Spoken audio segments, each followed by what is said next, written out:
미국이 발칵 뒤집혔습니다. 최근 트럼프가 관세 폭탄을 언급하며 일부 국가, 일부 품목에는 관세를 면제한다고 했다가 다시 없던 일로 하면서 전 세계는 큰 충격에 빠졌죠. 트럼프의 말 한마디에 전 세계의 경제는 냉탕과 온탕을 왔다 갔다 했는데요. 하지만 한국에 거주하는 주한미군의 편지 한 통이 트럼프의 심장을 울리게 만들었다고 합니다. 과연 미국이 한국에게 관세를 면제하면서도 주한미군 철수와 방위비 인상이 아닌 주한미군 주둔과 전력 강화를 하겠다며 180도 바뀐 이유는 무엇일까요? 사연 바로 시작하겠습니다. 영상 시작 전 구독과 좋아요, 불우이웃을 위해 끝까지 시청 부탁드립니다. 안녕하세요. 저는 미국 CNN 국제사회부 기자 앨리스입니다. 저는 최근 미국의 엄청난 물가 인상이 트럼프의 관세 정책 때문인지 아니면 미국의 최근 산불 때문인지를 알아보기 위해 먼저 미국의 대규모 농업 지역으로 향했습니다. 캘리포니아부터 플로리다까지 전례 없는 산불이 농작물을 파괴했죠. 농장주들이 눈물을 흘리며 불타버린 작물들을 바라보는 모습은 가슴 아팠습니다. 올해는 끝났어요. 40년 농사 지으며 이런 적 없었습니다. 현장에서 만난 농부 톰슨의 목소리가 떨리고 있었습니다. 그의 농장은 옥수수와 상추로 유명했는데 이제 그곳에는 검게 타버린 흙과 말라비틀어진 식물들만 남았습니다. 미국 전역의 슈퍼마켓 진열대는 텅 비어가고 있었습니다. 소셜미디어에서는 신선한 채소 한 묶음을 찍은 사진이 마치 사치품을 자랑하는 것처럼 공유되고 있었습니다. 상추 한 포기가 15달러, 토마토는 개당 8달러까지 치솟았습니다. 이제 신선한 채소는 정말 사치품이 되어버렸습니다.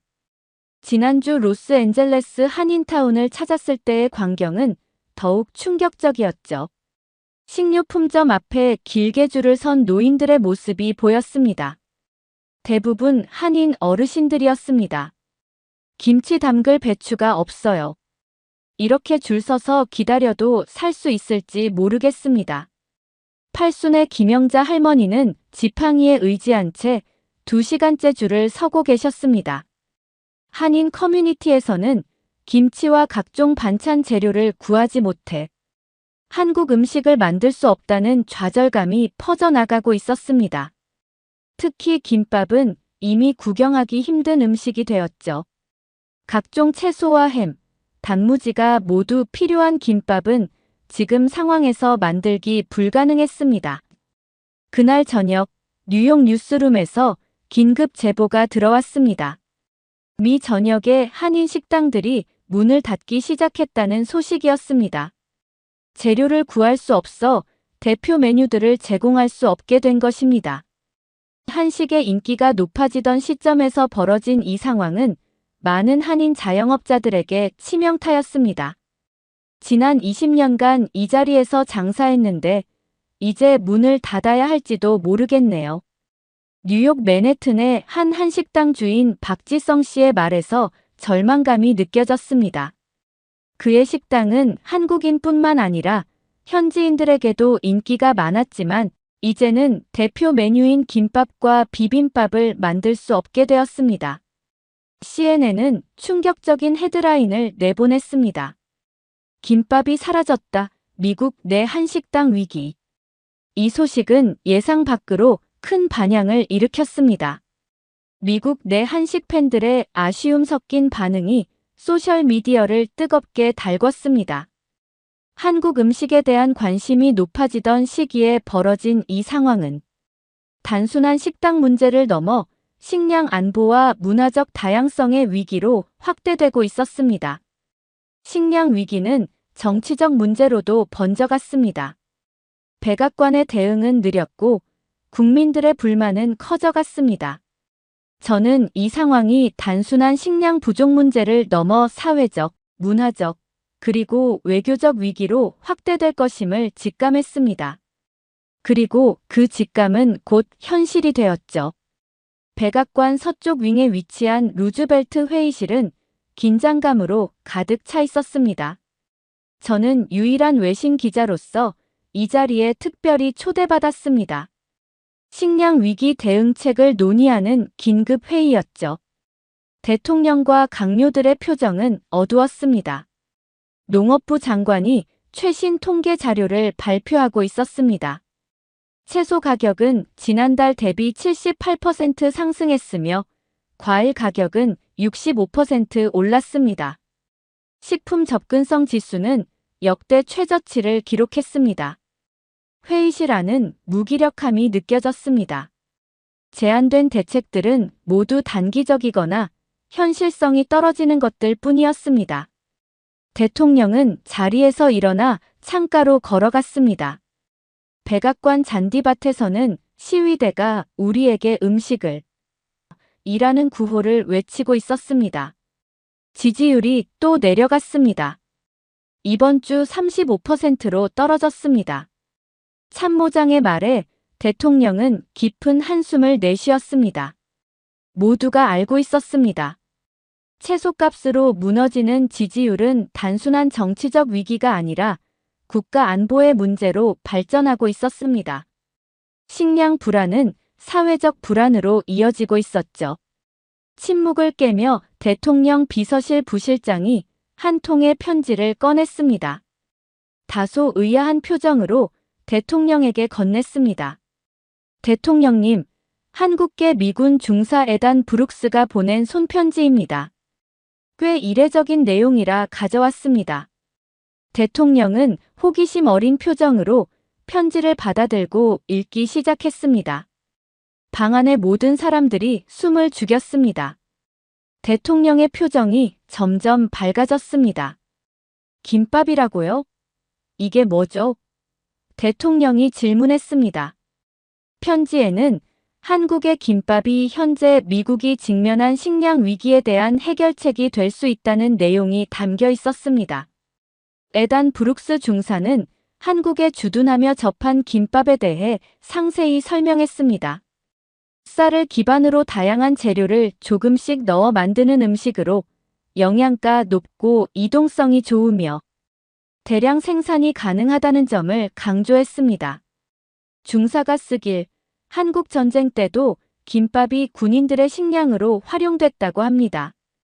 보존성도 좋고 재료도 조절 가능하다는군요. 국가안보보좌관이 말했습니다. 회의실 내 분위기가 미묘하게 변하기 시작했습니다. 농업부 장관이 의심스러운 표정으로 물었습니다. 그런 외국 음식이 미국인들에게 받아들여질까요? 대통령은 잠시 생각에 잠기더니 결단력 있는 목소리로 말했습니다. 이게 답일지도 몰라요. 지금 우리에게는 창의적인 해결책이 필요합니다. 한국 정부에 연락해보세요. 저는 그 순간 역사적인 결정이 내려지는 것을 목격했습니다. 백악관 통신실은 바로 움직였습니다. 한미 간 긴급 외교 채널이 가동되었습니다. 대통령은 직접 한국 대통령과 통화를 시도했습니다. 저는 통화 내용을 직접 들을 수 있는 특권을 얻었습니다. 우리는 지금 매우 어려운 상황에 처해 있습니다. 한국의 도움이 필요합니다. 특히 김밥이라는 음식에 관심이 있습니다. 회의가 끝난 후 국무부는 즉시 한국과의 특별 협력을 위한 태스크포스 구성을 발표했습니다. 식량 위기 해결을 위한 국제적 협력이 시작되고 있었습니다. 에단 브룩스 중사의 편지 한 통이 가져온 변화였습니다. 전 세계가 주목하는 새로운 형태의 식량 외교가 시작되는 순간이었습니다. 청와대 위기관리실은 한밤중에도 불이 환하게 켜져 있었습니다. 저는 한국 정부의 특별허가로 이 역사적인 순간을 취재하고 있었습니다. 미국의 식량 위기 해결을 위한 김밥 수출 작전이 본격적으로 시작된 것입니다. 외교부, 농림축산식품부, 식품의약품안전처 관계자들이 모두 모여 긴급 대책을 논의하고 있었습니다. 미국 전역에 김밥을 공급하기 위해서는 하루에 최소 100만 줄의 김밥이 필요합니다. 식품산업진흥과장의 말에 모두가 심각한 표정을 지었습니다. 이는 단순한 음식 수출이 아니라 국가적 프로젝트의 규모였습니다. 김, 단무지, 시금치 등 김밥의 주요 재료들에 대한 생산량 증대 계획이 즉시 수립되었습니다. 한국의 모든 김 제조업체들이 24시간 풀가동 체제로 전환되었습니다. 농림축산식품부 장관은 컴퓨터 화면을 보며 말했습니다. 단무지와 시금치 생산량을 3배로 늘릴 수 있습니다. 다행히 우리는 준비가 되어 있습니다. 이 김밥 외교의 중심에는 정혜린 교수가 있었습니다. 서울대학교 식품영양학과 교수로 그녀는 미국인들의 입맛에 맞는 김밥 레시피를 개발하는 임무를 맡았습니다. 정혜린 교수는 빔 프로젝터에 다양한 김밥 단면도를 띄우며 설명했습니다. 김밥은 본질적으로 조립형 건강식입니다. 우리는 미국인들의 식습관과 영양 요구 사항을 고려한 3가지 버전을 개발했습니다. 표준형, 저탄수화물형, 그리고 완전 채식형 김밥이 제안되었습니다. 특히 미국인들에게 생소할 수 있는 맛을 고려해 단무지의 신맛을 조절하고 참기름의 양을 줄인 특별 레시피가 완성되었습니다. 정혜린 교수의 메시지는 분명했습니다. 김밥은 단순한 음식이 아니라 현재 위기 상황에 딱 맞는 맞춤형 영양 솔루션이라는 것입니다. 무엇보다 김밥은 조립식이라 현지 사정에 맞게 재료를 대체할 수 있습니다. 미국 농산물도 활용할 수 있죠. 모든 계획이 세워진 후 첫 항공편 출발 준비가 시작되었습니다. 인천국제공항은 역사상 처음으로 식품 수출만을 위한 특별 항공편을 마련했습니다. 대한항공과 아시아나항공의 여객기 10대가 좌석 대신 김밥 운반용 특수 냉장 컨테이너로 개조되었습니다. 공항에는 수백 명의 자원봉사자들이 모였습니다. 전국 각지에서 모인 주부들, 요리사들, 심지어 군 취사병들까지 김밥을 말고 포장하는 작업에 동참했습니다. 저는 그들의 손길이 모여 만들어내는 장관을 카메라에 담았습니다. 진한 애국심과 인도주의적 사명감이 느껴지는 순간이었습니다. 우리 음식으로 세계를 돕는다는 게 자랑스럽습니다. 70대 할머니 한 분이 김밥을 마는 손길을 멈추지 않으며 말씀하셨습니다. 김밥 하나하나에 정성과 희망이 담겼습니다. 마침내 첫 항공편이 출발했습니다. 대통령이 직접 공항에 나와 환송했습니다. 김밥을 가득 실은 비행기가 하늘로 올라가는 모습은 전 세계 뉴스의 헤드라인을 장식했습니다. CNN은 특집 중계를 시작했습니다. 한국의 비밀무기, 김밥이 미국으로라는 제목으로 24시간 특별 방송이 시작되었습니다. 세계는 지금 한국 음식이 가져올 변화를 기대하며 지켜보고 있었습니다. 김밥 수출 작전은 단순한 식량 지원을 넘어 새로운 형태의 식문화 외교가 되어가고 있었습니다. 인천에서 출발한 첫 비행기가 로스앤젤레스에 도착하는 순간을 전 세계가 주목했습니다. 로스앤젤레스 국제공항에 한국에서 온 첫 항공편이 착륙했습니다. 저는 현장을 직접 취재하기 위해 서둘러 공항으로 향했습니다. 김밥을 실은 비행기가 활주로에 도착하자 특별히 준비된 환영식이 시작되었습니다. 미 해병대가 의전을 담당했습니다. 이는 단순한 식품 수입이 아닌 국가 차원의 중요한 작전임을 보여주는 상징적인 모습이었습니다. 김밥 상륙 작전이 시작되었습니다. 현장을 지휘하던 군 관계자의 말이 무전기를 통해 울려 퍼졌습니다. 특수 냉장 컨테이너들이 비행기에서 내려졌고 대기하고 있던 군용 트럭으로 신속하게 옮겨졌습니다. 모든 움직임이 정확하고 신속했습니다. 마치 오랫동안 계획된 군사작전처럼 말입니다. 그날 오후 백악관에서는 대통령이 직접 나서서 국민급식 체제 전환을 선언했습니다. 미국 전역의 학교, 병원, 요양원, 군부대, 그리고 공공기관에 김밥이 주요 식단으로 제공될 것이라는 발표였습니다. 비상시기에 맞는 특별 조치였습니다. 오늘부터 김밥은 단순한 외국 음식이 아닌 미국인의 식탁을 지키는 중요한 영양 공급원이 될 것입니다. 대통령의 연설은 진지했습니다.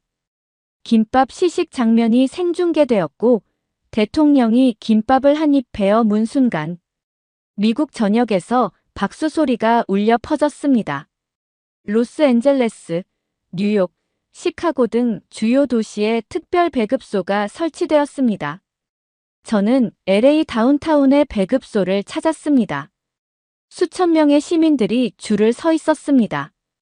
놀라운 것은 김밥을 받기 위해 기다리는 사람들의 얼굴에 절망이 아닌 호기심과 기대감이 가득했다는 점입니다. 한 번도 먹어본 적 없지만 기대돼요.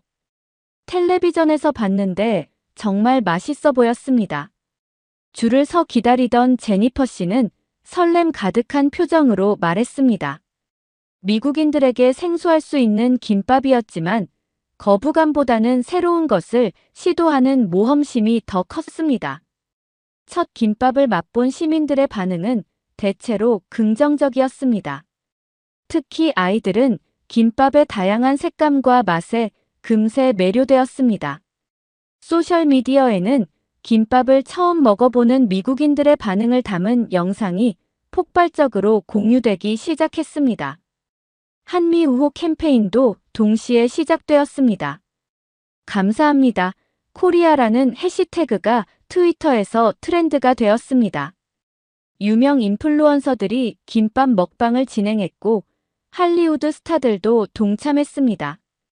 코리아타운 주변에는 감사의 메시지를 담은 현수막이 걸렸습니다.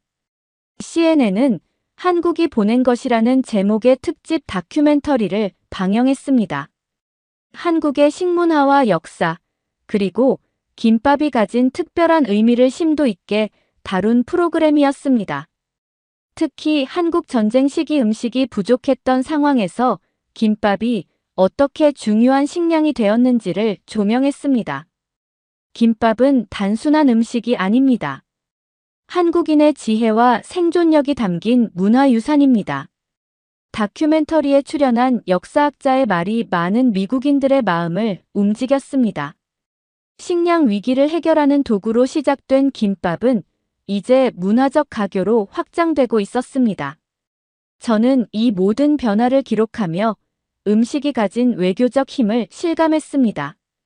미 의회에서는 사상 처음으로 김밥 시식회가 개최되었습니다.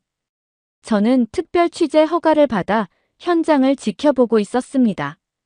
의사당 대회의실은 초당적 화합의 장소로 변모했습니다.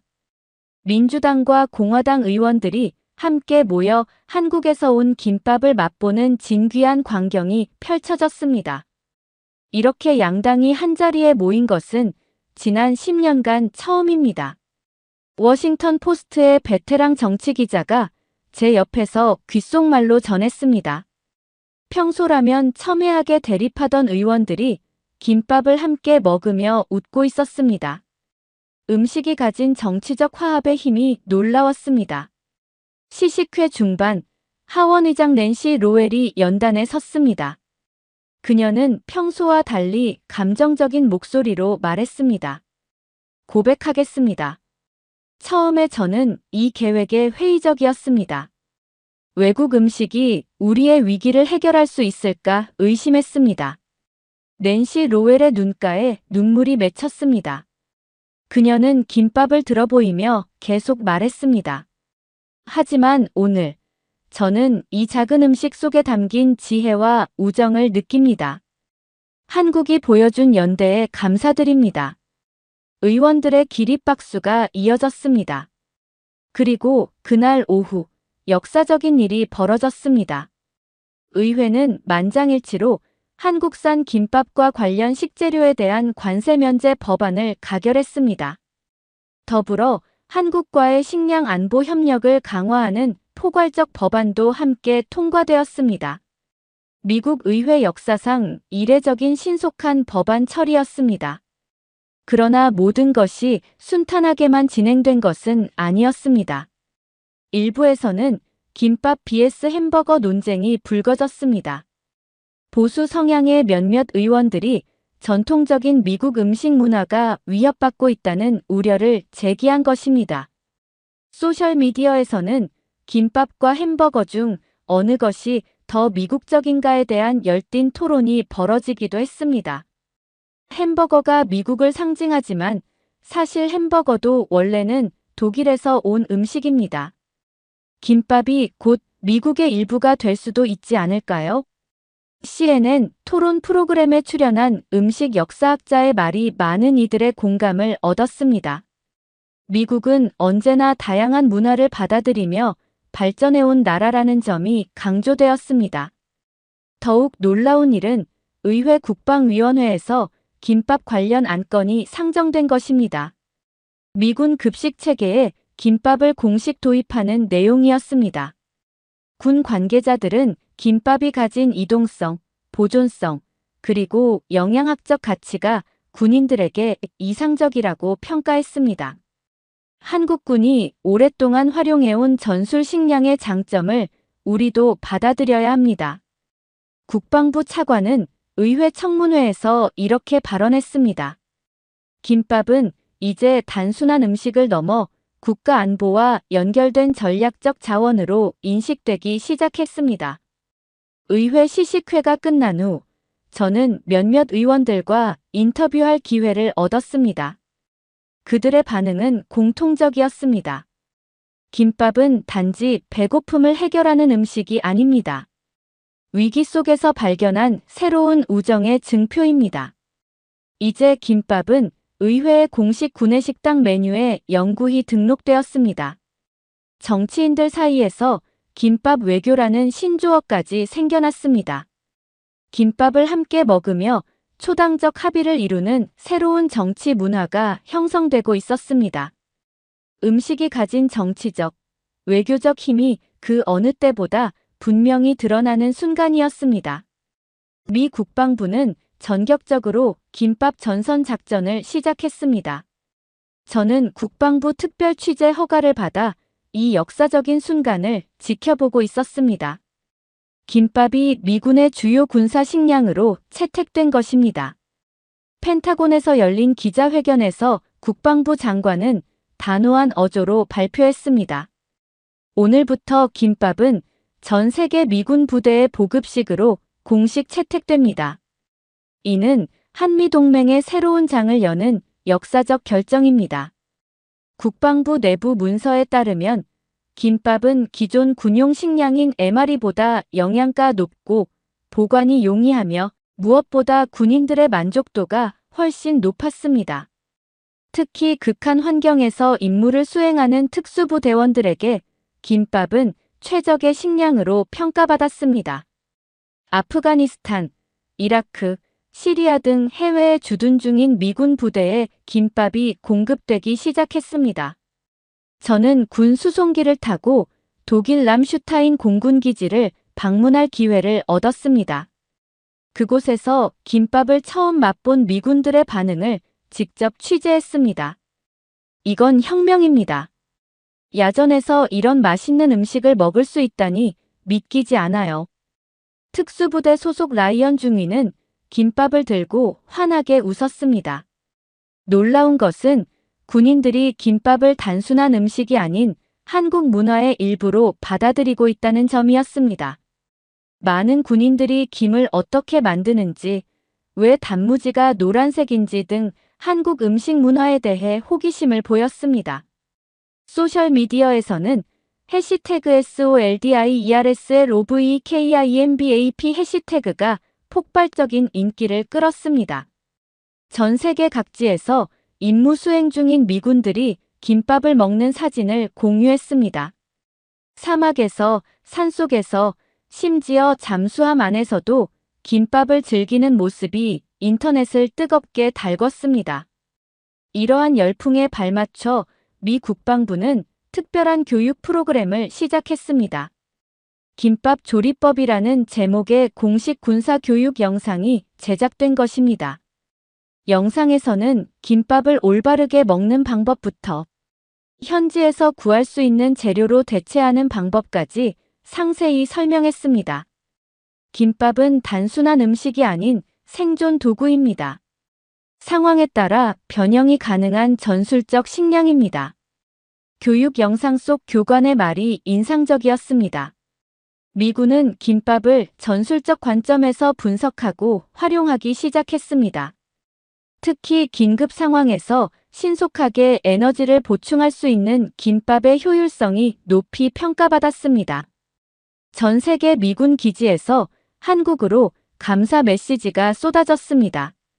특히 한국에 주둔 중인 미군들은 한국인들에게 직접 감사의 뜻을 전하기 위한 특별 이벤트를 열었습니다.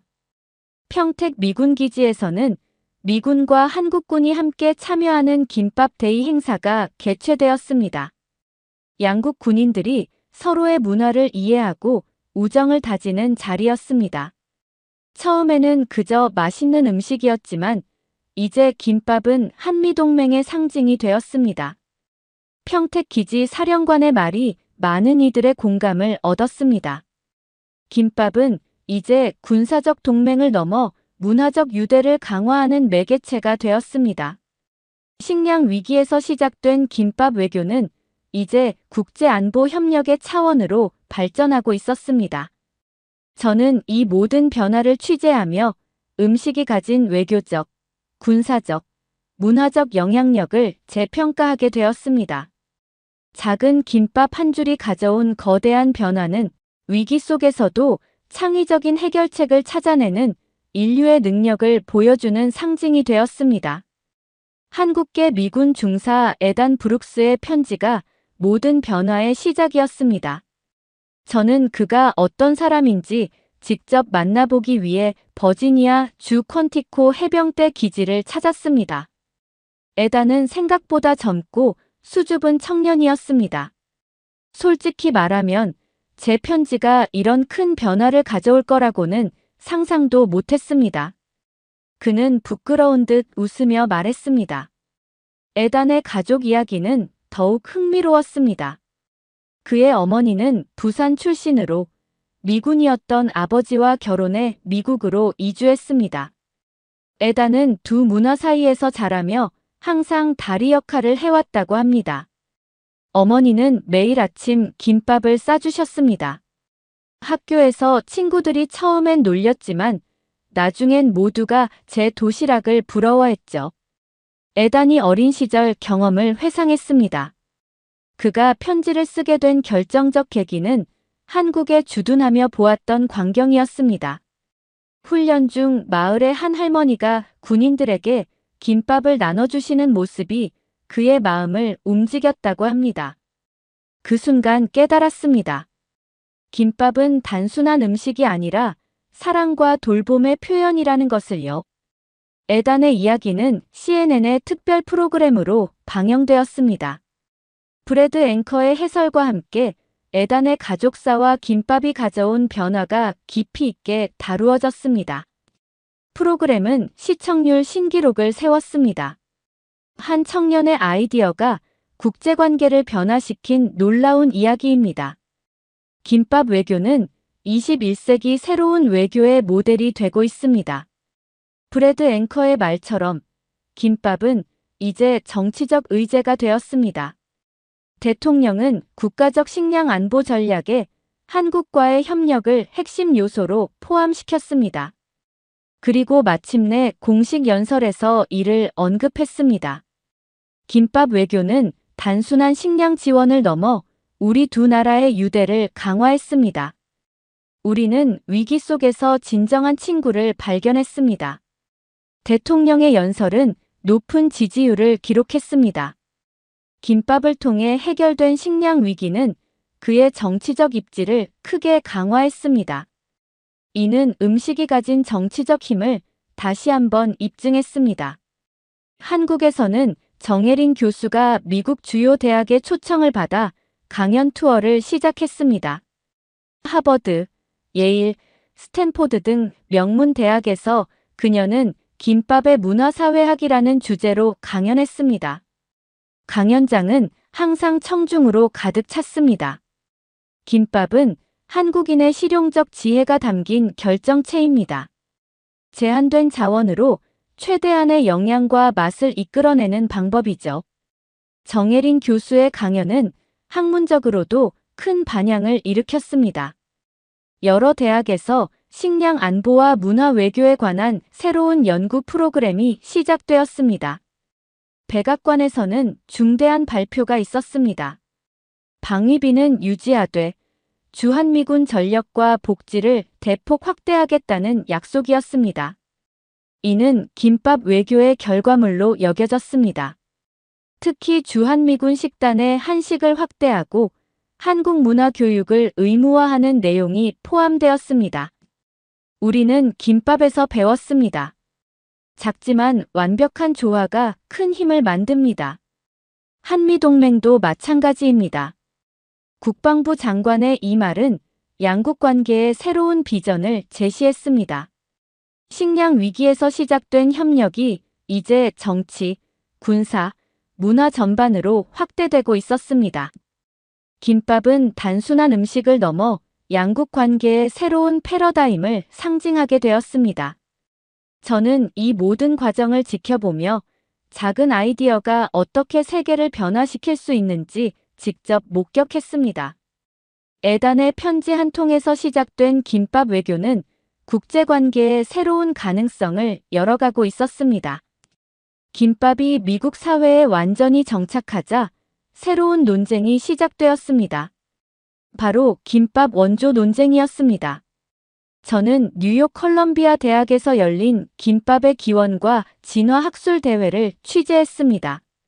식품 역사학자들은 김밥의 역사적 뿌리를 추적하며 열띤 토론을 벌였습니다. 김밥은 한국 고유의 음식이지만 그 형태와 개념은 동아시아 여러 지역에서 발견됩니다. 일본의 마키즈시, 중국의 쌀마리 등과 유사한 점이 있습니다. 한 학자의 발표에 청중들은 깊이 공감했습니다. 김밥은 이제 학문적 연구 대상이 되었습니다. 더 놀라운 소식은 유네스코에서 전해졌습니다. 김밥을 무형문화유산으로 등재하는 논의가 시작된 것입니다. 한국 정부는 공식 신청서를 제출했고 미국을 비롯한 여러 나라가 지지 의사를 표명했습니다. 김밥은 단순한 음식이 아닌 인류 공동의 문화유산입니다. 위기 속에서 인류가 발견한 창의적 해결책의 상징입니다. 유네스코 사무총장의 이 말은 전 세계 언론에 크게 보도되었습니다. 김밥은 이제 세계적인 문화 아이콘으로 자리 잡았습니다. 한편 미 국방부에서는 주한미군 전력 강화 계획이 구체화되었습니다. 저는 펜타곤 내부 브리핑에 참석할 기회를 얻었습니다. 주한미군 병력이 15% 증원되고 최신 무기 체계가 대폭 도입된다는 내용이었습니다.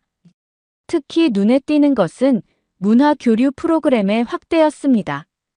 한국 문화에 대한 이해는 이제 군사적 역량의 핵심 요소입니다. 모든 주한미군은 한국어와 문화 교육을 의무적으로 받게 됩니다. 국방부 고위 관계자의 발표에 많은 이들이 박수를 보냈습니다. 이는 단순한 군사 동맹을 넘어 문화적 이해를 바탕으로 한 새로운 형태의 협력을 의미했습니다. 워싱턴 DC에서는 한국과 미국의 정상이 만나 미래 협력 강화 선언에 서명했습니다.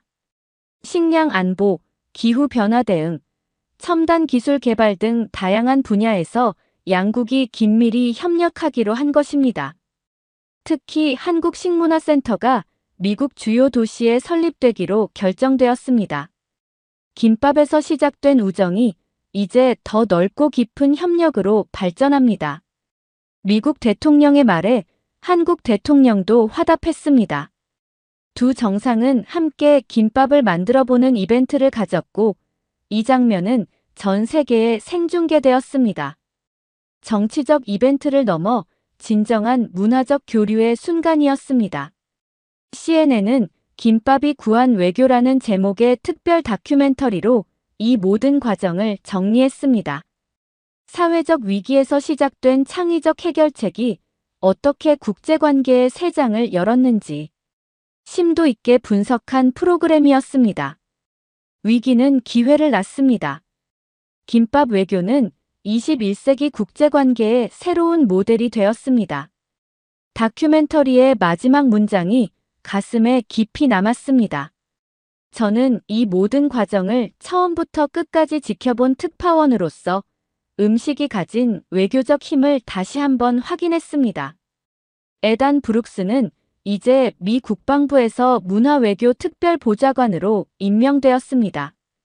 그의 아이디어에서 시작된 작은 변화가 이제 국제관계의 새로운 패러다임을 만들어낸 것입니다. 김밥은 단순한 음식을 넘어 위기 속에서 발견한 희망과 협력의 상징이 되었습니다. 가끔 워싱턴 거리를 걷다 보면 이제는 어디서나 김밥을 파는 가게들을 볼 수 있습니다. 사람들은 김밥을 먹으며 그 안에 담긴 이야기를 나눕니다. 음식은 단순한 영양 공급원을 넘어 문화를 잇고 사람을 잇고 국가를 잇는 강력한 매개체가 되었습니다. 김밥이 만들어낸 이 변화는 앞으로도 오랫동안 지속될 것입니다. 사연자분께 전하고 싶은 말씀이 있으시면 댓글로 남겨주시면 전달해 드리겠습니다. 그러면 더욱 감동적인 다음 사연으로 넘어가겠습니다. 하지만 저는 그의 확신이 흔들리기 시작했고 그의 반박이 점점 더 설득력 있게 느껴졌습니다. 느리지만 확실하게 저는 그를 설득하고 있었습니다. 학기 중반에 이르렀을 때 저는 새로운 시도를 할 때가 되었다고 판단했습니다. 우리는 국방비 지출 병력 무기에 대한 끝없는 차트를 들여다보며 양적인 논쟁에 지쳐 있었습니다. 이제는 승패를 가르는 무형의 요소 즉 인적 요소를 탐구해야 할 때였습니다. 저는 그날 아침 평소보다 조금 더 빨리 뛰는 심장으로 기대감을 안고 강의실로 들어섰습니다. 오늘 강의는 제 가족사에 얽힌 이야기를 바탕으로 개인적인 이야기를 들려줄 예정이었기 때문입니다. 지금까지 강의실에서 한 번도 공유한 적이 없는 이야기였습니다. 학생들이 자리에 앉자 저는 조명을 어둡게 하고 스크린에 거친 흑백 사진 한 장을 띄웠습니다. 사진 속에는 전투 장비를 착용한 군인들의 얼굴이 굳은 표정으로 굳은 결의를 보이고 있었습니다. 프레임 중앙에는 풍상에 지친 얼굴의 키가 크고 마른 남자가 카메라를 정면으로 응시하고 있었습니다. 제 할아버지 존슨 대위는 베트남에서 임무를 수행하기 전날이었습니다. 이분은 제 할아버지 존슨 대위입니다. 저는 목소리가 살짝 떨리면서 말했습니다. 그는 1960년대 후반 베트남에서 미군과 한국군과 함께 베트콩과 북베트남군에 맞서 싸웠습니다. 할아버지가 들려주신 한국군과의 경험에 대한 이야기는 깊은 인상을 남겼고 지금까지도 한국군에 대한 저희 이해를 형성하고 있습니다. 저는 할아버지의 얼굴이 클로즈업된 다음 슬라이드를 클릭했습니다. 전투가 한창일 때 할아버지는 부대에 한국군 병사들을 자신이 본 것 중 가장 강인하고 훈련된 전사라고 믿게 되었습니다. 할아버지는 그들의 인내심과 회복력 아무리 끔찍한 상황에서도 포기하지 않는 피를 말리는 정신력에 감탄하셨죠. 왕위의 얼굴이 회의적인 표정으로 굳어졌습니다. 교수님 외람된 말씀이지만 지금 일화적인 증거를 제시하는 것 아닌가요? 한 사람의 소감이 한국군의 우수성을 증명하는 증거가 될 수는 없잖아요. 저는 고개를 끄덕였습니다. 합당한 지적이십니다. 왕위 학생 하지만 제 할아버지의 경험은 특별한 것이 아니었습니다. 많은 미국인 베트남 참전 용사들이 한국 전우들에 대한 깊은 존경심을 가지고 돌아왔습니다. 한국인들은 특히 근접 전투에서 치열하고 효과적인 전사로 명성을 쌓았습니다. 그들의 기술과 끈기는 적들에게도 널리 알려져 있었습니다. 저는 생포된 북베트남 장교가 자신이 상대했던 한국군의 전투력에 감탄하며 남긴 말을 인용했습니다. 한국군은 모든 접근 중에서 가장 끈질기고 효율적이었다. 저는 큰 소리로 읽었습니다. 그들은 잘 훈련되고 장비가 잘 갖추어져 있었으며 완전히 무자비했습니다. 우리는 그 어떤 부대보다 그들을 두려워했습니다. 강의실은 고요했고 학생들은 자리에 몸을 앞으로 숙였습니다. 저는 왕위의 머릿속이 돌아가는 것을 볼 수 있었고 그의 선입견이 이 새로운 증거와 싸우는 것을 볼 수 있었습니다. 저는 계속 말을 이어갔습니다. 하지만 할아버지를 감동시킨 것은 그들의 전장에서의 활약만이 아니었습니다. 라고 제가 말했습니다. 그것은 그들의 결속력과 공동의 목적 의식이었습니다. 한국인들은 개인의 이기심을 초월한 서로에 대한 충성심 깨지지 않는 군인 정신이 있었습니다. 그들은 자신뿐만 아니라 전후부대 국가를 위해 싸웠습니다. 마지막 슬라이드를 클릭해 할아버지가 한국 장교와 악수하는 사진 두 사람이 활짝 웃고 있는 사진을 보았습니다. 할아버지는 전쟁에서 돌아왔을 때 한국 국민과 그들의 무술, 전통에 대한 깊고 변함없는 존경심을 가지고 오셨습니다. 할아버지는 저에게 한국인을 절대 과소평가하지 말라고 말씀하신 적이 있습니다. 숫자는 적을지 몰라도 정신력은 거인이다. 싸울 때 내 편으로 삼고 싶은 사람은 아무도 없다고요. 저는 그 말을 공중에 띄워놓고 학생들의 표정을 지켜보았습니다. 몇몇은 감동한 표정을 지었고 몇몇은 회의적인 표정을 지었습니다. 하지만 모두들 오랫동안 간과했던 동맹에 대한 새로운 관점에 대해 고민하고 있었습니다. 왕위는 사려 깊은 표정으로 다시 손을 들었습니다. 제니퍼 교수님, 할아버지의 경험을 공유해 주셔서 감사합니다. 그가 천천히 말했습니다. 한국군의 용맹함에 대한 설득력 있는 증언을 해주신 것은 분명합니다. 하지만 베트남전은 반세기 전의 일입니다. 21세기 위협에 직면한 한국 현대군에도 여전히 같은 자질이 적용될 수 있을까요? 저는 미소를 지었습니다. 예리한 질문입니다. 왕위 학생, 제 대답은 분명 그렇다입니다. 전쟁의 도가니 속에서 단련되고 수십 년간 북한에 대한 끊임없는 경계로 단련된 한국의 호국 정신은 그 어느 때보다 강건합니다. 오히려 한국이 군사기술과 교리 분야에서 세계적인 리더로 발전함에 따라 시간이 지날수록 더욱 강력해졌습니다. 저는 열정에 가득 찬 목소리로 회의실 앞을 서성이기 시작했습니다. 생각해보세요. 오늘날 한국은 세계에서 가장 위험한 화약고 중 하나인 북한의 중무장하고 불규칙한 적과 맞닥뜨린 최전선에 서 있습니다. 한국군은 언제든 분쟁이 발발할 수 있다는 것을 알기에 항상 대비 태세를 유지하고 있습니다. 이러한 현실은 한국군을 최첨단 하드웨어와 제 할아버지가 수십 년 전 목격했던 불굴의 전사, 정신을 결합한 비할 데 없는 예리함과 회복력을 갖춘 전투력으로 단련시켰습니다. 저는 잠시 말을 멈추고 그 요점을 음미했습니다. 따라서 한국의 군사력을 평가할 때는 단순한 숫자와 장비를 넘어서야 합니다. 전투에서 결정적인 역할을 할 수 있는 투지 규율부대 결속력 등 무형의 자질인 인적 요소도 고려해야 합니다. 그런 면에서 한국군은 누구에게도 뒤지지 않는다고 생각합니다. 왕위는 자리의 뒤로 기대어 앉았고 그의 눈에는 마지못해 존경의 눈빛이 희미하게 비쳤습니다. 교수님 말씀이 설득력이 있습니다. 한국의 무술 실력에 대한 제 가정을 다시 평가해야 할 것 같습니다. 하지만 저는 여전히 중국의 엄청난 규모와 자원이 어떤 분쟁에서든 압도적인 우위를 점할 수 있다고 믿습니다. 저는 고개를 끄덕였습니다. 그 논쟁은 다음에 하죠. 왕위 학생 하지만 적어도 한국인을 과소평가하지 않도록 설득했으면 좋겠습니다. 그들은 키는 작을지 몰라도 정신은 거인입니다. 제 할아버지가 베트남 정글에서 배웠고 저도 공부를 통해 깨달은 것처럼 한국은 체급을 훨씬 뛰어넘는 군사력을 갖추고 있습니다. 이는 전 세계가 기억해야 할 교훈입니다. 수업이 끝나고 학생들이 퇴장할 때 저는 왕위의 눈에 띄었습니다.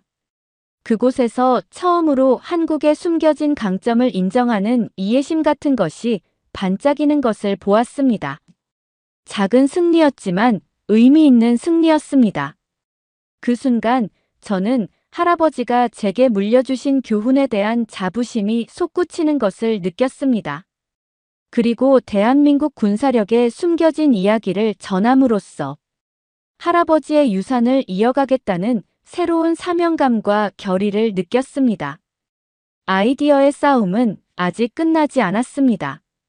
하지만 할아버지의 지혜와 제 자신의 신념으로 무장한 저는 세계가 대한민국을 인정할 때까지 쉬지 않을 것임을 알았습니다.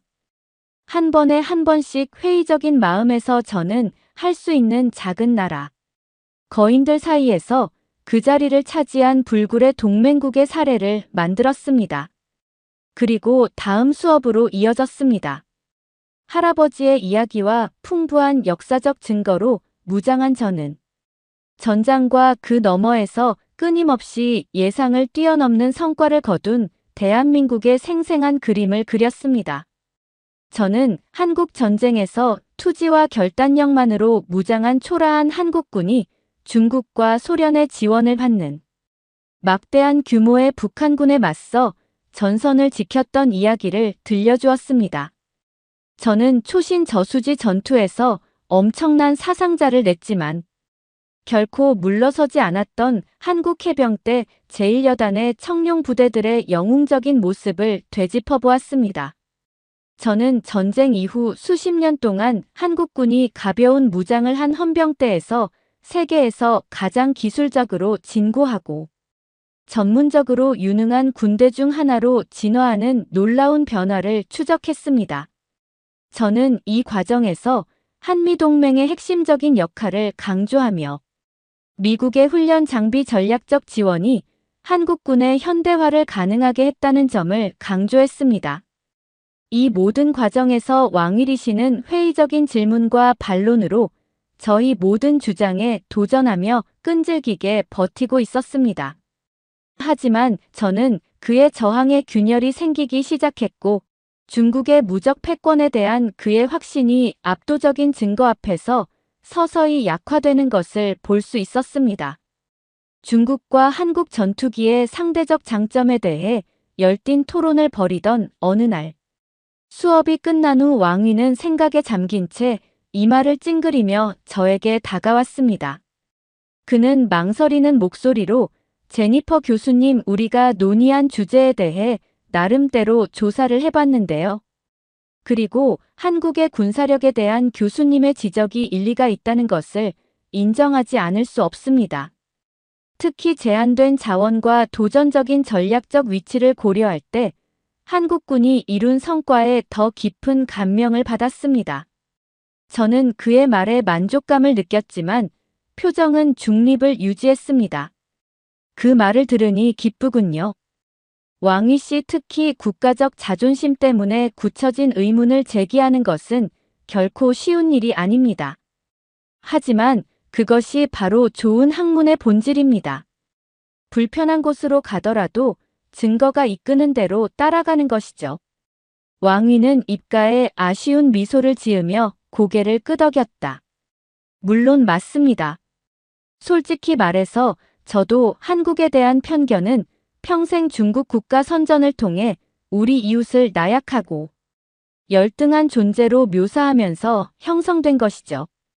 이런 사고방식에서 벗어나기 어려운데 교수님의 강연을 통해 새로운 시각으로 사물을 바라볼 수 있게 되었습니다. 저는 그 청년의 지적 정직함에 존경심이 솟구치는 것을 느끼며 그의 어깨에 박수를 보냈습니다. 모든 선생님이 바라는 건 그거예요. 왕위 학생 계속 질문하고 계속 파고들고 자신의 선입견에 계속 도전하세요. 그것이 진정한 이해로 가는 길입니다. 왕위 선생님이 제 사무실을 떠나자 저는 의자에 기대어 조용한 승리감을 느꼈습니다. 한 학생의 마음이 열리기 시작한 것은 분명 작은 승리였습니다. 하지만 그것은 제가 벌이고 있는 더 큰 싸움, 즉 세계 속에서 한국의 위치에 대한 수십 년간의 뿌리 깊은 편견과 오해를 뒤집기 위한 투쟁의 축소판처럼 느껴졌습니다. 너무 오랫동안 저는 제가 지금 싸우고자 하는 것과 같은 계열은 고정관념과 무시를 저지르며 문제의 일부였다는 것을 깨달았습니다. 서구의 많은 사람들처럼 저도 한국을 이류 강대국, 아시아 지정학의 거대한 게임에서 주변 플레이어로 치부했습니다. 하지만 할아버지의 이야기와 깊이 있는 연구를 통해 저는 제 생각에 오류를 직시할 수밖에 없었습니다. 이제야 저는 한국은 쉽게 분류할 수 없는 나라였다는 것을 깨달았습니다. 작은 나라이지만 엄청난 영향력을 가진 나라 기대 이상의 성과를 꾸준히 내는 약소국이었습니다. 특히 군대는 회복력과 적응력이 놀라울 정도로 뛰어났으며 분쟁의 도가니 속에서 단련되어 그 경험을 통해 더욱 강해진 군대였습니다. 하지만 저는 한국을 진정으로 차별화하는 것은 병력 숫자나 기술, 사양보다 눈에 보이지 않는 무언가라는 것을 깨달았습니다. 그것은 바로 한계나 제약을 받아들이지 않는 고집스러운 국민성이었습니다. 전쟁으로 폐허가 된 후진국에서 세계적인 산업 강국으로 탈바꿈한 전후 경제, 기적을 이끈 불굴의 정신이 군대에도 살아 숨쉬고 있었습니다. 이 나라는 실존적 위협과 불가능한 확률을 응시하고 굴복하지 않고 그 반대편으로 나온 나라입니다. 침략과 점령 분단 그리고 수십 년간 지속된 북한과의 갈등을 극복하고 온전할 뿐만 아니라 번영을 일궈냈습니다.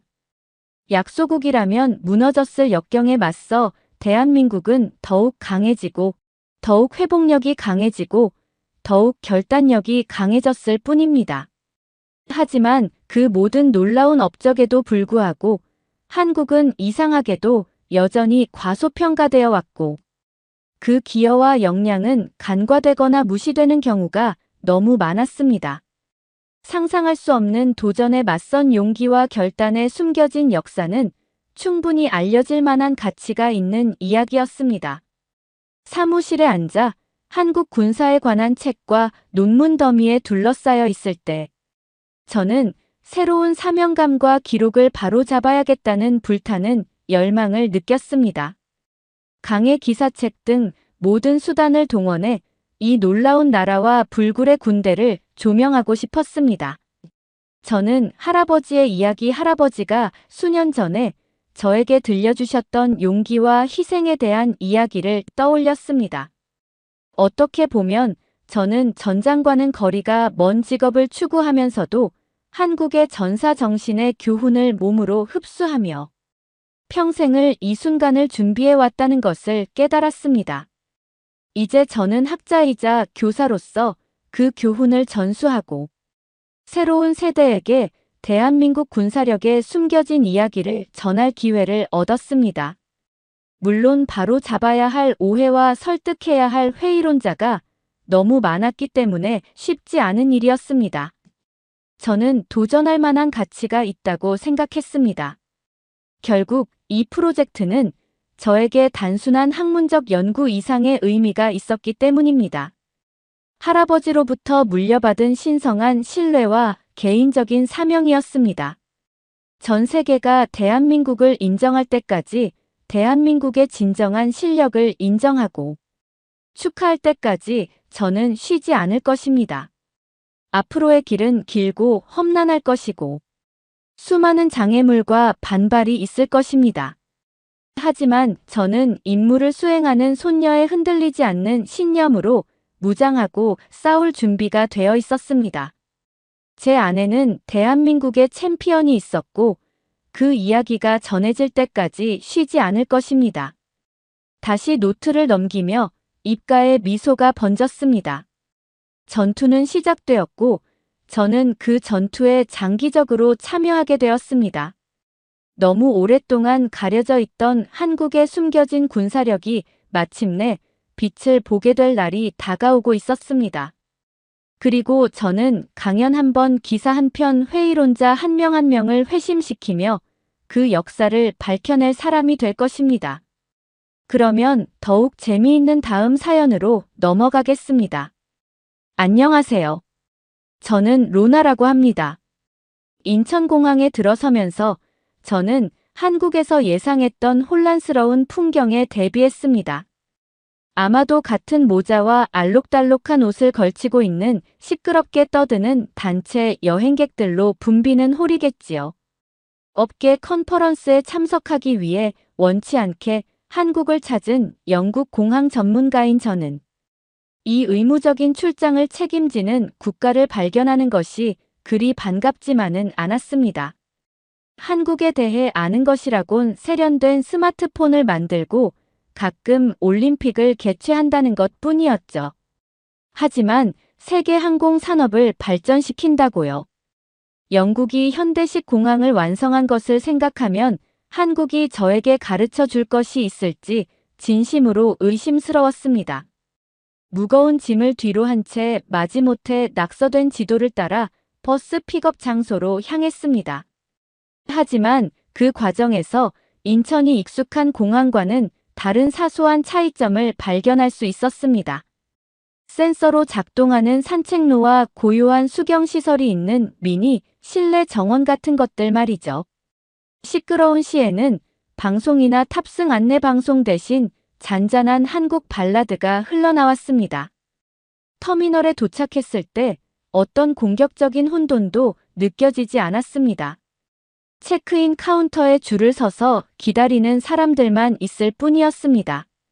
런던에서 매일같이 길을 잃은 여행객들을 헤매게 하던 어수선한 혼란과 거친 안내. 표지판은 어디로 간 걸까요? 저는 공항 직원이 당황한 엄마가 가방, 유모차 유아를 들고 게이트로 향하는 것을 매끄럽게 도와주는 것을 보았습니다. 그는 침착하게 가방에서 수화물 태그를 꺼내어 제가 본 어떤 루프트 환자 직원보다 빠르게 부착했습니다. 질서정연하고 효율적인 모습에 저는 놀라움을 금치 못했습니다. 서울로 향하는 푹신한 버스 좌석에 앉아 티끌 하나 없는 창문 너머를 자세히 들여다보았습니다. 저게 공항 부지 안에 있는 퍼팅그린 그리고 다른 터미널에 보이는 실내 아이스링크 인라인 스케이트장이군요. 이곳은 교통의 중심지라기보다는 휴양지에 가깝다는 것을 전 마지못해 인정했습니다. 첫인상은 괜찮지만 너무 앞서가지 말자고 생각했습니다. 기발한 어트랙션과 친절한 직원이 있긴 하죠. 하지만 영국에서 매일 처리하는 대규모 시스템을 구현할 수 있을까요? 의심스럽습니다. 저는 소름 끼치는 호기심을 다시금 떠올렸습니다. 저는 셔틀 차창 밖으로 보이는 기발한 도시 풍경을 보며 아시아 대도시에 대한 제 추측을 확인하며 빙그레 웃었습니다. 현란한 네온 사인은 제가 알아볼 수 없는 알파벳으로 건물을 표시했습니다. 벌떼처럼 사방으로 질주하는 오토바이들, 지저분한 김이 모락모락 피어오르는 음식 카트들이 인도를 가득 메웠고 닫힌 창문 사이로 매캐한 냄새가 코를 찌르고 있었습니다. 마침내 세련된 가구와 화려한 무드 조명이 돋보이는 부티크 호텔에 도착한 저는 다시 기분이 좋아졌습니다. 감각적인 영국에서는 분위기 연출의 시간을 낭비하지 않고 기능적인 공간을 만들었습니다. 하지만 한국 사람들은 실용적인 것보다 화려한 미학을 더 좋아한다는 것을 알고 있었습니다. 항공 컨퍼런스 환영 리셉션에 참석하기 전 가장 큰 규모의 반포 역사를 둘러보기 위해 첫날 아침 저는 혼잡한 거리로 나섰습니다. 출퇴근 시간 꽉 막힌 인도와 지칠 줄 모르는 교통체증은 제가 상상했던 혼란스러운 아시아 도시의 모든 것을 확인시켜 주었습니다. 런던의 질서 정연한 우반 차량은 잊어버려야 할 것 같군요. 저는 언제든 이런 복잡한 것보다는 안정적인 인프라를 택할 것입니다. 해가 질 무렵 반포역에 다다랐을 때 미래형 온실처럼 건물을 감싸고 있는 거대한 곡선 유리 돌출부가 갑자기 경이로운 건축물과 마주했습니다. 저 멀리 다리 위에는 빗저는 철로가 지나가고 있었습니다. 스모그가 자욱한 개발도상국의 상상과는 전혀 다른 모습이었죠. 번화한 역으로 내려가자마자 남색 제복과 흰 장갑을 낀 경찰이 눈에 확연히 들어왔습니다. 고향에서는 문제가 발생하지 않는 한 당국의 개입이 거의 없었습니다. 하지만 이곳에서는 지역 사회 중심의 경찰이 유동 인구를 통제하고 있어 공공의 협조가 원활했습니다. 다음으로 눈에 띄는 점은 어디에도 쓰레기나 오물이 전혀 없다는 점입니다. 바닥은 거의 먹을 수 있을 정도로 깨끗했고 쓰레기 한 조각도 눈에 띄지 않았습니다. 지저분한 영국 기차 플랫폼도 이 정도 수준에는 미치지 못해서 마지못해 감탄했습니다. 그리고 디지털 사인이지 한국어, 영어, 중국어, 일본어로 표기된 눈에 띄는 포스터와 함께 선명한 디지털 안내방송. 베를린의 알렉산더 광장역의 복잡하게 얽힌 통로와는 달리 완전히 직관적이었습니다. 이곳에서는 내비게이션이 거의 필요하지 않다는 것을 깨달았습니다. 마침내 환영 행사가 열리는 호텔로 향하는 깨끗한 열차 칸에 앉자 지하철 승객들이 놀라울 정도로 조용하고 예의 바른 모습을 볼 수 있었습니다. 지하철 노선을 타고 출퇴근할 때처럼 시끄러운 헤드폰 소리나 시끄러운 전화 통화 소리가 들리지 않았습니다. 그저 조용히 문자를 보내고 긴 하루를 보낸 후 낮잠을 자는 고양이들 뿐이었죠. 제가 예상했던 무정부 상태는 아니었죠. 항공 컨퍼런스 킥오프 행사가 열린 호텔은 높은 빌딩으로 통유리창 너머로 서울의 화려한 야경이 한눈에 들어왔습니다. 네트워킹 리셉션 테이블에는 생소한 과일 플래터와 이름 모를 이국적인 음식들로 가득했고 시식을 거부할 수 없었습니다. 한국에 대한 저희 잘못된 고정관념을 뛰어넘는 무언가가 있는 것 같았습니다. 가장 긴 하루를 보낸 후 시차. 적응에 시달리던 저는 창밖으로 광활한 도시가 펼쳐지는 시내의 고급스러운 호텔방에서 일찍 잠이 들었습니다. 여행의 긴장으로 뭉친 어깨를 스트레칭하며 스멀스멀 올라오는 긍정적인 생각을 억누르려고 노력했습니다. 유럽 운항 전문 컨설턴트로서 한국의 항공 초보자들을 안내하기 위해 이곳에 왔다는 사실을 상기했습니다. 감각적인 첫인상 때문에 제가 지켜야 할 우월한 지위가 훼손되는 일은 절대 없을 거라고요. 하지만 제 저항에도 불구하고 업계 시연과 워크숍이 시작되자 인천의 무대 뒤에는 어떤 놀랍고 선진적인 광경이 기다리고 있을지 은근히 궁금해졌습니다. 항공 워크숍 및 데모 첫날이 시작되고 저는 다른 컨퍼런스 참석자들과 함께 인천공항으로 서둘러 이동했습니다. 최첨단 AV 장비가 갖춰진 고급스러운 강당에 자리를 잡고 저는 각 지역의 공항 업데이트에 대한 기본적인 파워포인트를 준비했습니다. 한국이 유럽의 항공기술력을 뛰어넘을 수는 없을 것 같았습니다. 하지만 곧 프레젠테이션 화면이 인천의 최첨단 인프라를 극적으로 보여주는 멋진 영상으로 가득 찼습니다. 경쾌한 음악과 함께 로봇이 비행기에 짐을 싣는 장면 생체 인식 승객 처리. 화장실 내 흡연 자동 감지 등이 이어졌습니다. 시차 적응에 지친 제 뇌가 정신이 번쩍 들었습니다. 로봇 수화물 운반 런던 공항은 이런 게 없는데요. 체온을 체크하는 바이오 보안 스캔과 모바일 건강. 여권 공상과학 영화에서나 볼 수 있었던 우주시대의 시스템이 이곳에서 공개되고 있었습니다. 한국은 영국에 비해서 몇 년이나 빠른 속도로 진보하고 있었어요. 영상은 인천공항이 세계 최고의 고객 서비스 공항임을 선포하며 끝이 났습니다. 참석자들의 열렬한 박수갈채가 쏟아지는 가운데 제 오른쪽 눈이 살짝 경련을 일으켰습니다. 공항의 후진국인 한국인들에게 유럽의 고풍스러운 공항의 지혜를 전하려던 내 입장이 결국은 정확하지 않았던 모양이다. 충격에 휩싸인 중얼거림으로 왁자지껄한 커피 브레이크 시간에 저는 더듬거리며 정신을 차렸습니다. 자랑을 늘어놓는 발표자들에게 다가가서 겨울철 기상장애, 보안 위반 밀수된 콧불 뿔이 지나가지는 않았는지 등 애교 섞인 질문을 쏟아냈습니다. 하지만 한국 대표들은 차분하게 웃으며 실시간 적설량 추적, 4단계 수화물 검색 통합 밀수품 탐지를 위한 머신러닝 알고리즘에 대해 설명했습니다. 회의적이었던 저의 질문은 결국 인천공항이 유럽의 시스템을 능가하는 몇 가지 방법만 더 드러냈을 뿐이었습니다. 오후에는 위기 대응과 엔지니어링 혁신에 대한 세부 워크숍이 이어졌습니다. 정신을 차리기 위해 쉬지 않고 커피를 마셨지만 복잡한 비상 프로토콜과 특허받은 충돌 방지 활주로 조명을 처리하는데 어려움을 겪었습니다. 이번 여행은 제 스스로를 따라잡기 위한 집중 훈련이 되고 있었습니다. 마지막 날 저녁이 되자 끝도 없이 이어지는 프레젠테이션에서 벗어나 한국의 항공 강국에 대한 감탄사가 절로 나왔습니다.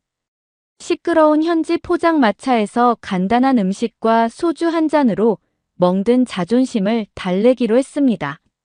작은 플라스틱 의자에 삼겹살찌개와 막걸리를 놓고 앉은 저는 완전히 압도당한 기분에 한숨을 크게 내쉬었습니다. 주변 커플들은 지글거리는 고기와 끓는 해물탕을 먹으며 큰 소리로 떠들고 웃었다. 왁자지껄한 혼돈이 왠지 모르게 위안을 주는 것 같았습니다. 공항의 차분한 완벽주의와는 달리 익숙한 아시아의 소란스러움으로 돌아간 거죠. 돌이켜보면 한국의 경쟁력을 미리 예측했어야 했습니다. 인천과 같은 주요 글로벌 허브 공항들은 엄청난 여객을 처리하는 만큼 모든 위기 시나리오를 다 겪어봤을 테니까요. 그리고 한반도의 공간과 자원은 한정되어 있기 때문에 인프라를 극대화하기 위해서는 효율성이 무엇보다 중요했습니다. 하지만 저는 잘난 척하는 바보처럼 유럽의 우월성을 당연하게 여기며 왈츠를 쳤습니다. 이제 저는 냉전 시대의 낡고 허름한 공항이 미래를 내다보는 한국의 번쩍이는 운영 방식에 비하면 초라하기 그지없다는 사실을 직시해야 했습니다. 씁쓸한 약이 씁쓸하게 다가왔지만 삼켜야 할 약은 분명히 있었다. 야시장에서 지글지글 끓는 열기를 만끽하며 소주와 고소한 안주를 먹으니 마음이 조금은 진정되었습니다. 이 수수께끼 같은 나라에 익숙해졌다고 생각했을 때 한국은 또 한 번 저를 놀라게 했습니다. 그 후 며칠은 어지럽게 지나갔습니다. 심도 있는 비상사태 시뮬레이션 데모는 그들의 복잡한 대비책에 숨을 죽이게 했습니다. 화물 터미널을 둘러보면서 공급망이 엉키지 않도록 세밀하게 조정된 로봇 로더와 스캐너를 보고 입이 떡 벌어졌습니다. 주중반에 우리 그룹이 활주로와 관제탑 운영을 관찰했을 때 저는 경외심에 고개를 절레절레 흔들었습니다. 로봇이 비행기와 장비를 완벽하게 동기화하면서 모든 것이 놀라울 정도로 매끄럽게 진행되었기 때문입니다. 혁신의 격차는 좁은 틈새가 아니라 거대한 틈새였고 한국은 최첨단 쪽에서 웃고 있었습니다. 번잡한 서울 시내에서 밤늦게까지 일하고 하루 종일 빡빡한 일정으로 우수한 공항 지식을 흡수하느라 지친 저는 제가 보고 배운 모든 것을 잊어버리기 시작했습니다. 수화물 처리 시스템과 제빙 기계의 모습은 네온사인과 지글지글 불고기 굽는 소리로 흐릿해졌습니다. 제 불쌍한 영국인 두뇌는 포화 상태에 이르렀습니다. 하지만 지칠 줄 모르는 한국에서의 공항 산업 여행의 절반이 지났음에도 불구하고 이 여행을 마치고 런던 공항으로 돌아왔을 때 한국에 있는 모든 것이 충격적으로 낡고 어색해 보일 것이라는 것을 알았습니다. 목요일 오후 김총 감독이 직접 우리 일행을 맞이했을 때만 해도 저는 그의 세계, 일주 업적과 공항가의 유명세를 감당할 수 없었습니다. 이 사람은 여행 인프라의 일론 머스크나 다름없었죠. 그리고 그는 해마다 세계 최고의 공항 타이틀을 거머쥐는 인천의 여정을 따뜻하게 공유하고 있었습니다.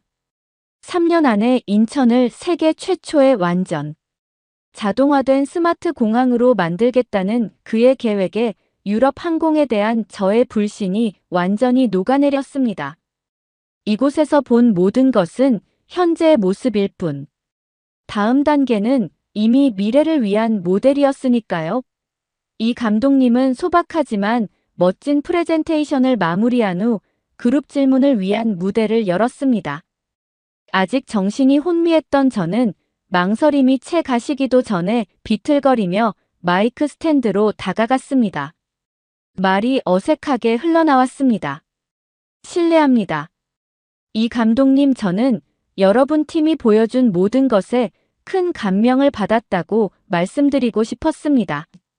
저는 영국에서 왔기 때문에 부끄럽게도 도움이 될 만한 조언을 할 수 있을 거라 생각하고 왔습니다. 이제 한국이 훨씬 앞서 있다는 것을 알았고 여러분으로부터 배울 점이 많다는 것을 알았습니다. 저는 마른 침을 삼키며 웃음을 터뜨렸습니다. 인천공항은 우리 공항들이 아직 개념 정립을 위해 노력 중인 것들을 잘 숙지하고 실행하고 있는 것 같아서 사실 질문할 게 떠오르지 않습니다. 이번 주에 최첨단 혁신과 환대에 환영해 주셔서 감사합니다. 강당은 저희 솔직함에 응원의 박수와 웃음으로 가득 찼습니다. 이 감독님은 웃으며 앞으로 나와 저녁 식사를 하며 계속 이야기를 나누자고 제안했습니다. 직접 보고를 드리는 것보다 더 뿌듯한 순간은 없었어요. 제가 생각했던 인프라 전문가가 되어 한국에 온 것은 아니었을지도 모릅니다. 하지만 영국로 돌아가면 변화를 이끌어낼 수 있는 글로벌 항공 발전에 대한 귀중한 통찰력을 얻게 되었습니다. 그리고 이번 여행을 통해 제 안에 있는 편견도 확인하게 되었습니다. 하지만 새로운 관점은 종종 과소평가했던 사람들이 틀렸다는 것을 증명하는 대가를 치르기도 합니다. 소주와 김이 모락모락 저는 갈비집 그리고 한국의 글로벌 공항, 리더십에 대한 무수한 폭로 속에서 남은 일주가 정신없이 흘러갔습니다. 겸손한 제 노트 앱에는 집으로 가져갈 아이디어가 넘쳐났습니다. 하지만 토요일이 되자 마지막 순간까지 빡빡한 스케줄로 인해 피로가 모든 것을 흐리게 만들었습니다. 김총 감독님은 마지막 데모가 일찍 끝날 것이라고 발표했을 때 저는 감사한 마음에 눈물을 흘릴 뻔했습니다. 과부하가 걸린 컨퍼런스 참석자들은 만장일치로 저녁 송별 만찬 계획을 편안한 문화체험으로 바꾸기로 결정했습니다. 한 주간의 격렬한 항공 업무에 몰입한 저희는 좀 더 차분한 활동이 절실했습니다. 곧 저는 새로운 친구들과 함께 북촌 한옥마을을 거닐었고 삐걱거리는 나무 바닥과 마당 정원이 있는 소박한 고택을 만나게 되었습니다. 온돌이라 불리는 온돌방에서 아픈 발을 담그고 장밋빛 뺨을 가진 할머니들이 나눠주는 전통차를 마시며 한복을 곱게 차려입었습니다. 고풍스러운 도자기에 둘러싸여 휴식을 취하니 얼마나 좋은지 말로 표현할 수 없었습니다. 한국인 호스트들은 외국인 관광객들이 자국의 문화유산을 이해하길 바라며 미끄러운 저희의 발을 편안하게 집집마다 안내해 주었습니다. 건축물의 디테일 하나하나에 대한 그들의 빛나는 자부심은 전염성이 강했습니다.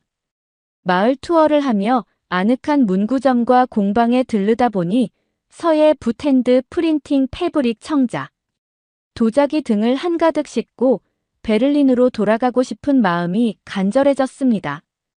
인천공항에서만 한국 고유의 공예품에 감탄한 것이 아니었나 봅니다.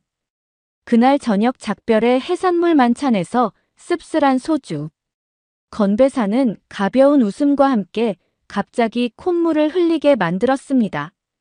일주일이라는 짧은 시간 동안 유럽, 아시아, 아메리카에서 온 이 다양한 팀원들은 공통의 목적을 통해 끈끈한 유대감을 형성했습니다.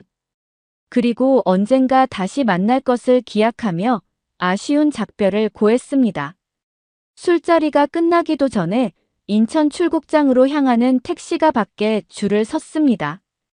밤이 깊어지자 글로벌 동료들은 하나둘씩 마지못해 자리를 떴고 결국 이 감독님과 저만 남았습니다.